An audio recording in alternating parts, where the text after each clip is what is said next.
Hey, what's going on? This birthday SK, and you're watching Cinemac. So on the last episode, we did Apocalypto, which is one of my favorite movies, and it's doing pretty good, like view-wise. So I figured, why not do it again? So we're gonna do another one of my favorite movies growing up, which was Life, with Eddie Murphy and Martin Lawrence. So the movie takes place in the 1930s. When the movie starts, we start out with these two dudes. We see Heavy D and this other dark-skinned dude, and they're like putting two dudes in the ground basically. And this dude in the wheelchair sitting drinking some moonshine or something like that. So then the Heavy D starts talking, and they're like, I seen them niggas before they put them in the box. And when I tell you them niggas there was bacon burnt, it was like some shit from the X-Files, man. And then the old dude, we're gonna call him Mr. Sir. He starts talking, he starts telling them the story about Ray and Claude, the two main characters of the movie. And it's Eddie Murphy who plays Ray. And Ray walks up to the club, and Eddie Murphy's knocking on the door. The doorman is like, yo, nah, bro, nah, I can't let you in. Do yourself a favor and find another place where they let you in the front door. Wait, what about that time I bought your girl them alligator shoes, man, huh? You go, that's how it goes, brother, that's how it goes. Thank you, man. He's like walking through the club, you know what I'm saying, scoping out, because, you know what I'm saying, he's a shaker and a baker. He sees Martin Lawrence, who plays Claude, and Claude's sitting there talking to his date, very fine. I forgot her name, but she legendary. She's Donna in Family Guy. So then we get a close-up of Martin Lawrence and his date, and Martin Lawrence is telling her like, hey, I just got this new job. He's like, I got a surprise for you. And she's like, oh, a wedding ring or something like that, you know what I mean? He's like, what, baby? Season tickets to the Yankees, right there on the first baseline. So she's tight. He spills a drink, so he got to go to the bathroom. So Eddie Murphy followed him a little bit. These two dudes like walk up on him while he's in the stall, like, yo, you owe us money. They take out all the money in his wallet. He leaves the stall. Ray, who's played by Eddie Murphy, walks in, and he's, you know what I'm saying, shaking and baking. He's washing his hands. He's like, yo, don't I know you? We went to the same school or something. Claude is like, I don't know you, gang. And then Eddie Murphy's like, what school you went to? And then Claude is like, Monroe. You went to Monroe? Monroe, yes, definitely. Yeah, well, I went to Jefferson. So you must have a different Claude Banks in mind. So he like hugs him up. Martin didn't see that Eddie Murphy like stole his wallet. So Eddie's like, ha ha ha, yeah, I got the wallet. But ain't no money in it. Martin Lawrence goes back to his table. The waiter comes to the table and he's like, hey, here's the bill. What's up? Can't pay it. Back then, if you don't pay, you get beat up. Spanky, he showed up. Spanky came to the club. One of his goons grab up Eddie Murphy. So they both getting pulled up. They start dunking Martin Lawrence. Like, Supposed to wear this suit on my day. He a square. He ain't really plugged into the underworld or whatever. So Eddie Murphy, who is plugged into the underworld, he's like talking to Spanky, who's played by Rick James, and he don't look like Rick James that we know. Spanky's like, I'm gonna put you on a job to go cop some moonshine in the deep south. You do that, and then we square. You fuck me on this, I'll spare no expense on your ass. I understand. You hear me? I hear you, Spanky. You got a deal. Fast forward, and it's just Eddie Murphy and Martin Lawrence. They riding. Eddie Murphy trying to make some small talk with him, you know what I'm saying? Like, yada, yada. Talking about capital connections. Like, That's what you got to have in this business, capital connection. you know what I'm saying? He talking about business he trying to run, like really just filling up the time, some conversation. We on the road, we finna make a little play. So they pull up to this gas station, but then they walk inside and they see pies. And Eddie Murphy, he's like, yo, we don't want these pies, bro. These ain't. Martin's like, yo, kill all that noise, bro. We like some coffee and a couple of slices of pie. They're in the deep south, so the white folks is like, bro, these are whites only pies. And Martin is like, But do you have any Negro pies? Well, come on now, this woman ain't got the recipe to no Negro pie. Where would she get that recipe? and he's like, chill out, bro, chill out. Let me handle this. Pulls out a stack of money. You know how niggas do. He's like, how much is it gonna take to turn one of these whites only pies into nigga pies? And she pulls out a shotgun like, How about I turn y'all into nigga pie? and they're like, yeah, we're getting out of here. The fuck? Yeah, I ain't know white folks so serious about pie down here. So yeah, they dip out. I guess they go somewhere else and go find some nigga pie somewhere in the car. So they head down and they get to this dude. Hey, we looking for Slim. You found him. They get all the liquor, put it on the truck, pay him. And then the dude who just sold him the liquor, he's like, yo, it's down the way. It's a nice party.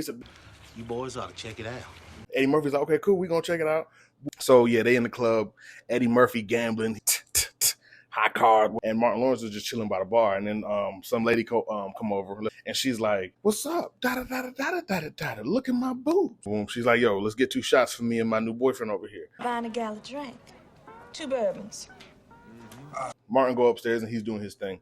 The other dude who's right in front of Eddie Murphy, real slick player looking, you know what I'm saying? Real I don't know, probably be like the villain in a Medea movie or something like that. So dude gets the money, puts it in the hat, puts it on, and gets out of there. Well, the waitress comes over and she's cleaning up the table, and Eddie Murphy sees at the bottom of her like tray that she been holding cards, like she was working with the dude who just basically finessed Eddie out his dad's watch. So he get tight. Hey, what the fuck is this? You hurting my arm. Where you going? Y'all, everybody in this club, in this country bumpkin club, all of y'all got me tripping right now if y'all think this is standard. And then they dip out. Come on, let me pay and get at it. Come on. Hey, where's that girl that was working over here? What girl? What girl? We'll see. Next time I come back in there, whichever bitch I start choking, that's what girl. Come on. And you know what I'm saying? They walking. And they're talking about the watch. They talking about they ain't got no money. Let's just hurry up, get on the road, use whatever little bread we got, and head out. Like the villain in the Medea movie, he falls into Martin. So he's like all bloody and he gets it on Martin. That fella look like he dead. I think you boys better come with us. That's right. So whatever, we fast forward. Eddie Murphy and Martin Lawrence in jail. They're in a jail cell. Oh my God, they just framed us for murder in the South, in the dirty South in 1930s. The sheriff comes to the station, and they're like, yo, sheriff, we didn't do this. And he's like, if you ain't do nothing, y'all ain't got nothing to worry about. Y'all boys have a good night. And then Martin Lawrence is, yeah, he right. You know what I'm saying? We ain't do nothing. We're going to go up tomorrow and tell the judge. Judge, we didn't murder nobody. That was Spanky's booze. What's the worst that can happen to us, Ray? Huh? Life. I was like, oh man. And it's not funny, but they make it funny with their interactions and stuff. But so then we snapping this on the trucks. It's all niggas there. They're all niggas. And it's like, word, don't nobody else be committing crime. All right. And it's one head white dude who's like the big, you know what I'm saying? He's like kind of the massa character, but he's the warden or like the CO for real.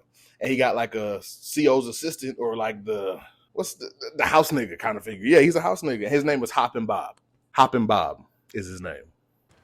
And in case you haven't met this handsome young fella, this is Hoppin' Bob.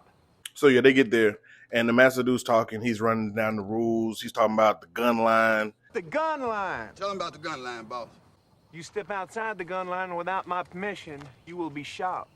And then everybody's out eating lunch. Martin is chilling and talking like, this spoon is disgusting. Fuck that spoon, just eat. Or whatever. But then they start talking to people seeing their crimes. And everybody's crime is heinous. You the one skinned your landlady alive and made a jacket out of her. Well, at least he didn't kill Santa Claus.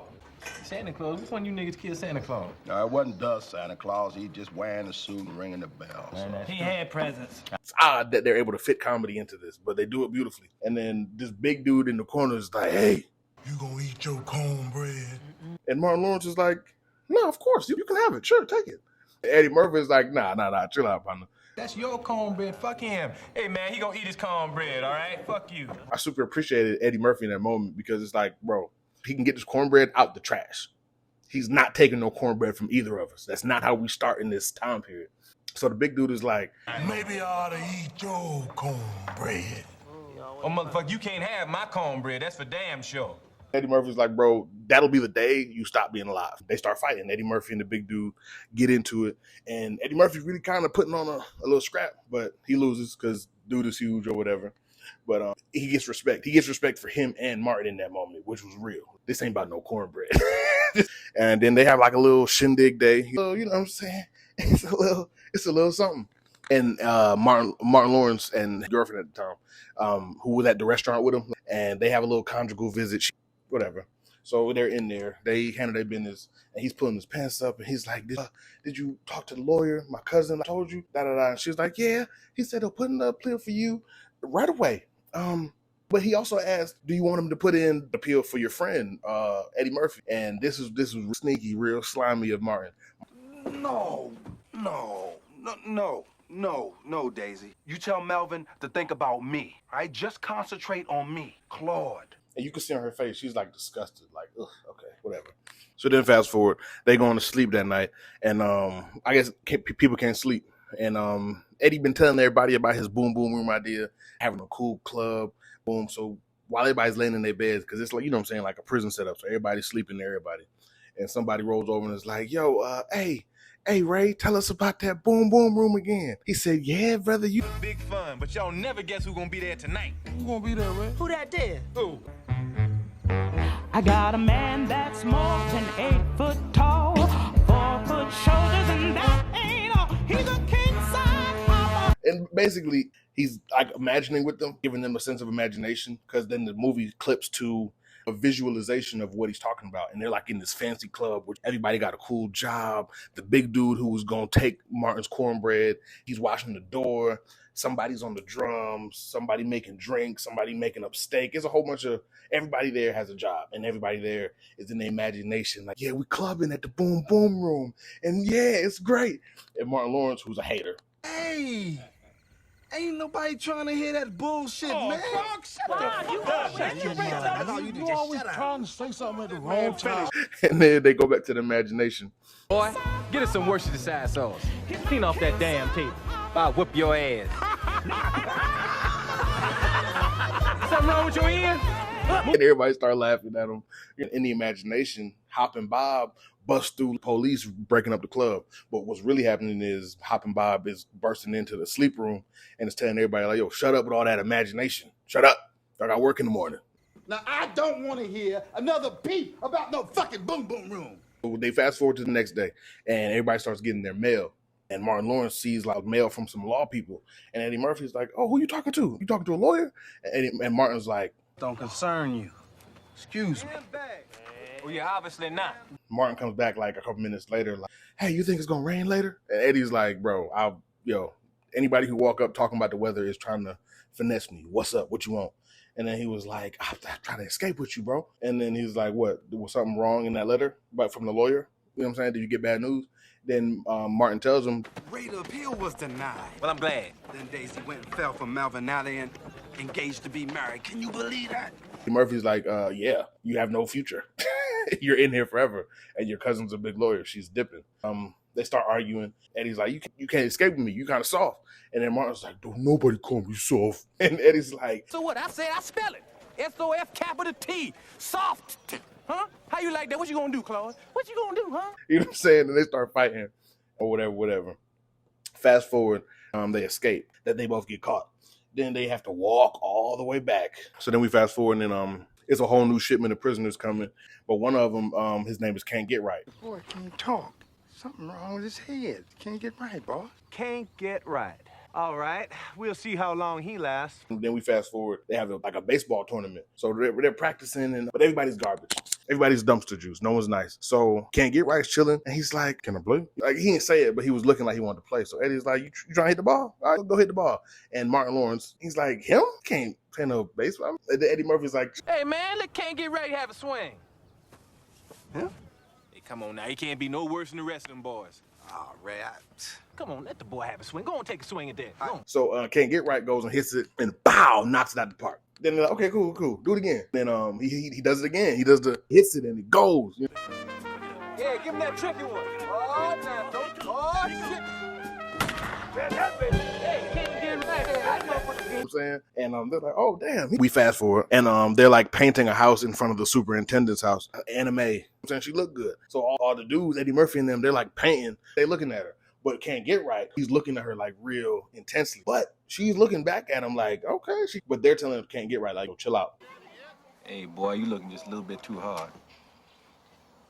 My ass, you better just... So then we fast forward. Then some big dude named Mr. Blocker comes down from some big baseball team. And they're like, okay, let's see your boy. So then they start the game. He hits out the park. They win the game. Her name is May Rose. She's pregnant. So we sat to the next scene. It's a black baby. The warden loses his mind. He calls everybody out from the camp. Eddie Murphy and all them line up.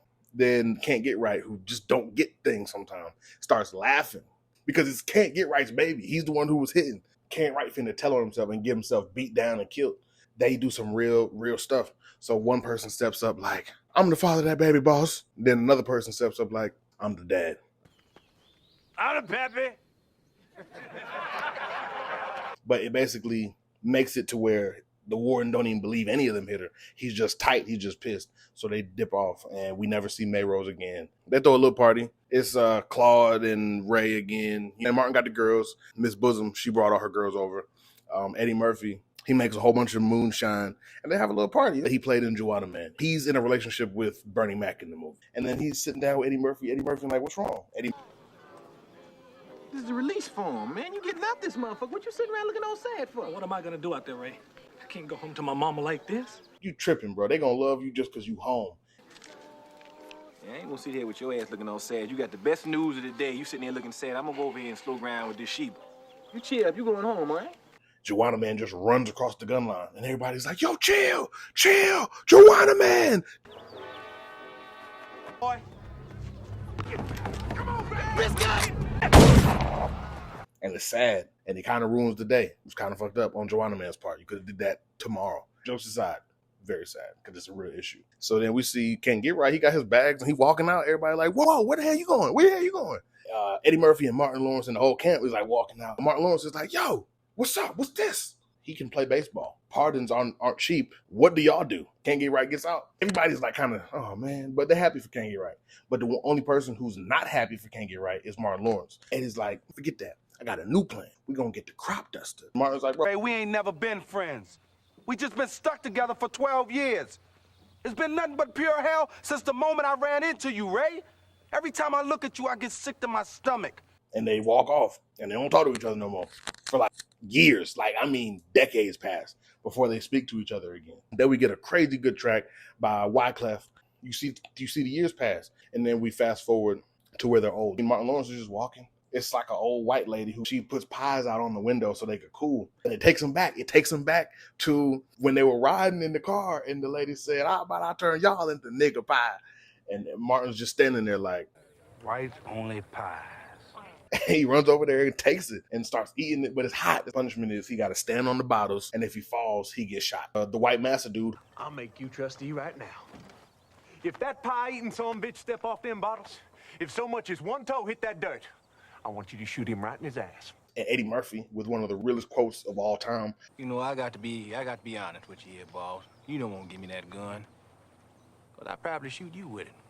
It's so real. Put them on the bottles. So now they both like standing on the bottles. They like reconcile. We fast forward. They start working at the superintendent's office. One day, the superintendent's like, I need you to drive me to the bus station to go pick up my homeboy. They get to the bus station, and the superintendent gets out to go get his homeboy.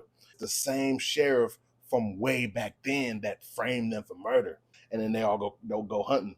So Eddie Murphy's like walking with Martin, and Martin is telling them like, yo, I seen, bro. It's the sheriff. I'm telling you, same scar and everything. And Eddie Murphy walk up to him like, yo. Eddie Murphy hits him with the gun and like holds him down at gunpoint like, yo. Because like, he caused them to lose 40 years of their life in prison over something they did not do, over something that he did. Superintendent comes back like, hey, put the gun down. I'm about to shoot you. The sheriff dude is like, at least the state of Mississippi got 40 years of cheap labor out of the deal. The sheriff starts like reach and get like a little pistol. Like, as he pulls it out, the superintendent turns and shoots the sheriff. Real nigga moment, trill white boy. So he's like, all right, I'm gonna write y'all papers up and y'all going free tomorrow, straight up. So he's like, all right, cool, help me upstairs. And then he dies on the toilet.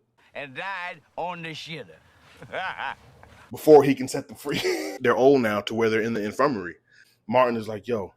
I think I got a plan. You got a plan? Yeah. Fast forward, it's a big fire in the infirmary. And everybody's like, oh my God, Martin Lawrence is still in the fire. Like, he's still in the house. Eddie Murphy with his old stride, I'm gonna go get him. And everybody's like, no. And then we get to where the story began. That's a terrible story. Oh. Nigga, you cry? Oh, nah, I got allergies. And Mr. Sir is like telling him the story. Heavy D is like, what was the super crazy plan this old nigga came up with? See, Martin figured they could sneak out one of the cadavers that was already going to be buried anyway. Put those in place, set a fire when all the commotion has happened, sneak around and sneak onto one of them trucks and escape like that. And won't nobody notice it because they'll have two burnt up bodies that'll be burnt to crisp. And they'll say it's y'all two because they saw Eddie Murphy go in there after you. Heavy D is like, what makes you think that ain't work? I never said it didn't work. He rolls off laughing. And then we see Martin Lawrence, Eddie Murphy, lit, old, turned up, maybe a little bit drunk at the Yankees game. Turned up, laughing, living good. And then the movie wraps up. But it has a wonderful cast. It's a wonderful movie. If you've seen it, you know it's great. If you haven't, please go see it. I hope you're tuning into the podcast, X-Rated, with me and Key. I hope you're tuning into the other Cinemac videos because the Apocalypto was doing pretty good. So let's hope, you know what I'm saying? Let's make it a two-timer. You know what I'm saying? Let's do it again. I appreciate y'all for subscribing. Please like and subscribe. I've told you should say that. So I'm going to keep saying it every time. Have a great night, and y'all be safe.